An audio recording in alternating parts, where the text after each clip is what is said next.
भगवान राम की नगरी, जिसे अयोध्या कहा जाता है, जहां पुत्र का पिता के प्रति त्याग, बलिदान, समर्पण और सम्मान दिखाई देता है, जहां भाइयों के बीच अथाह प्रेम दिखाई देता है, जहां पत्नी और पति के बीच अटूट संबंध दिखाई देता है, जहां मित्रता में छोटा बड़ा या राजा रंग नहीं देखा जाता है, जहां न्याय के लिए युद्ध तो अपनों के लिए बलिदान देखा गया, उस नगरी में भगवान राम का जन्म हुआ और वहां पर एक भव्य राम मंदिर बन गया जो बाबर नामक एक क्रूर जिहादी हमलावर ने तोड़ दिया था।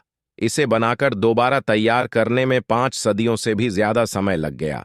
पर क्या आप जानते हैं, जो मंदिर बाबर ने तोड़ा था, वह मंदिर किसने बनवाया था और कैसी थी? पुरानी अयोध्या नगरी, राम मंदिर, अयोध्या नगरी जो हजारों महापुरुषों की कर्म भूमि रही है और भगवान राम की जन्म भूमि, यह पवित्र भूमि हिंदुओं के लिए बहुत ज्यादा महत्वपूर्ण है। यह राम जन्म भूमि है।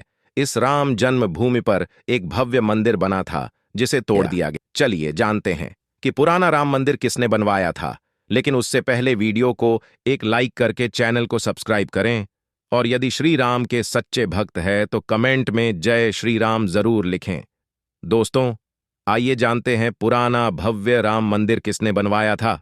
मंदिर शोध अनुसार पता चलता है भगवान राम का जन्म 5114 ईसा पूर्व में हुआ था। चैत्र मास की नवमी को राम नवमी के रूप में मनाया जाता है। अगस्त 2003 में पुरातत्व विभाग के सर्वे में कहा गया था कि जहां बाबरी मस्जिद बनी थी वहां मंदिर होने के संकेत मिले हैं।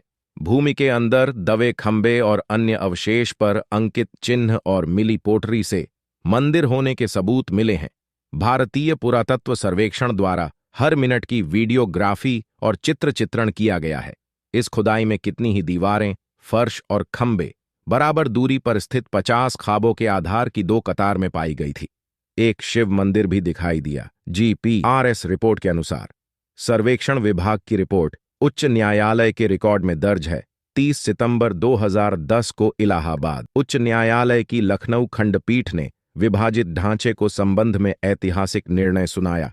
न्यायमूर्ति धर्मवीर शर्मा, न्यायमूर्ति सुधीर अग्रवाल एवं न्यायमूर्ति SU खान ने एक मत से माना कि जहां रामलला विराजमान है वही श्री राम की जन्मभूमि है।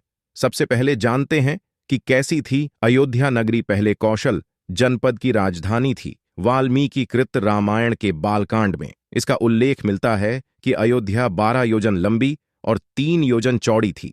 वाल्मीकि रामायण में अयोध्यापुरी का वर्णन विस्तार से किया गया है। रामायण में अयोध्या नगरी के सरयू तट पर बसे होने और उस नगरी के भव्य एवं समृद्ध होने का उल्लेख मिलता है।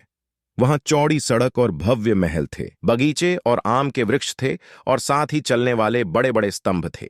हर व्यक्ति का घर राजमहल जैसा था। यहां महानगरी 12 योजन लंबी चौड़ी। इस नगरी में सुंदर लंबी चौड़ी सड़कें थीं।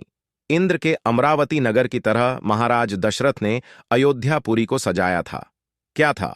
जन्मभूमि का हाल कहते हैं। भगवान राम के जल समाधि लेने के पश्चात अयोध्या कुछ कल के लिए उजड़ सी गई थी, लेकिन उनकी जन्मभूमि पर बना महल वैसा का वैसा ही था। भगवान श्री राम के पुत्र कुश ने एक बार पुनः राजधानी अयोध्या का पूर्ण निर्माण कराया। इस निर्माण के बाद सूर्यवंश की अगली 44 पीढ़ियां तक इसका अस्तित्व आखिरी राजा बंददर्रे थे। महाभारत के युद्ध के बाद अयोध्या उजाड़ सी हो गई, मगर श्री राम जन्मभूमि का अस्तित्व फिर भी बना रहा। मंदिर तोड़कर मस्जिद बनाई गई। यह तो आप सभी जानते हैं। बाबर के क्रूर सेनापति मीर बाकी ने वहां पर स्थित मंदिर को तोड़ा और उसे पर एक मस्जिद का ढांचा खड़ा कर दिया। लेकिन क्या आप जानते हैं उस मंदिर को बनाया किसने था? इसके बाद यह उल्लेख मिलता है कि ईशा के लगभग 100 वर्ष पूर्व उज्जैन के चक्रवर्ती सम्राट विक्रमादित्य एक दिन आखेट करते हुए अयोध्या पहुंच गए। यानी कि शिकार खेलते हुए विक्रमादित्य को इस भूमि में कुछ चमत्कार दिखाई देने लगे।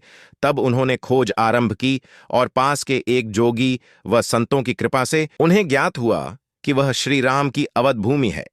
उन संतों के निर्देश से सम्राट ने यहां एक भव्य मंदिर और साथ ही कूप, सरोवर, महल आदि बनवाए, ताकि लोग यहां पूजा पाठ करने आए तो यहां पर खाना बनाकर खा सकें और यहां पर रेन बसेरा कर सकें। कहते हैं उन्होंने श्री राम जन्मभूमि पर काले रंग की कसौटी पत्थर वाले 84 स्तंभ पर विशाल मंदिर का निर्माण कराया था। इस मंदिर की भव्यता देखते ही बनती थी। विक्रमादित्य के बाद के राजाओं ने समय समय पर इस मंदिर की देखरेख की। उसमें से एक शुंग वंश के प्रथम शासक पुष्यमित्र शुंग ने भी मंदिर का जीव उधर करवाया था। पुण्यमित्र का एक लेख अयोध्या से प्राप्त हुआ था जिसमें उसे सेनापति कहा गया था। उसके द्वारा 2 अश्व यज्ञ के लिए किए जाने का ही वर्णन मिलता है। अनेक अभिलेख से ज्ञात होता है गुप्त वंश के चंद्रगुप्त द्वितीय के समय और पक्ष काफी समय तक अयोध्या गुप्त साम्राज्य की राजधानी भी रही। गुप्तकालीन महाकवि कालिदास ने अयोध्या और रघुवंशी का कई बार उल्लेख किया। अब इतिहास इसके साक्ष्य क्या मौजूद थे? चीनी भिक्षु फाहिया ने यहां देखा कि कई बहुत दिमागों का रिकॉर्ड रखा गया है। यहां पर 7वीं शताब्दी में चीनी यात्री सौंग आए तथा उसके अनुसार यहां 20 बौद्ध मंदिर थे तथा 3000 भिक्षु रहते थे और यहां हिंदू का एक प्रमुख और भव्य मंदिर भी था जहां रोज हजारों की संख्या में लोग दर्शन करने आते थे, जिससे राम मंदिर कहा जाता था। इसके बाद ईशा की 11वीं शताब्दी में कन्नौज नरेश जयचंद आए तो उसने मंदिर पर सम्राट विक्रमादित्य के शिलालेख को उखाड़कर अपना लिखवा दिया। पानीपत के युद्ध के बाद जयचंद का भी अंत हो गया। इसके बाद भारतवर्ष पर आक्रांत का आक्रमण बढ़ता गया। आक्रमणकारियों ने काशी मथुरा के साथ अयोध्या में बिंदु पाठ की और पुजारी की हत्या कर मंदिर और मूर्तियों को तोड़ने का कार्य जारी रखा। लेकिन 14वीं शताब्दी के अंत में अयोध्या में राम मंदिर को तोड़ने में आक्रांत सफल नहीं हो पाए। विभिन्न आक्रमण के बाद भी सभी तूफानों, झंझावात और मुसीबत को जलते हुए श्री राम की जन्मभूमि पर भव्य मंदिर 14वीं शताब्दी तक बचा रहा और खड़ा रहा।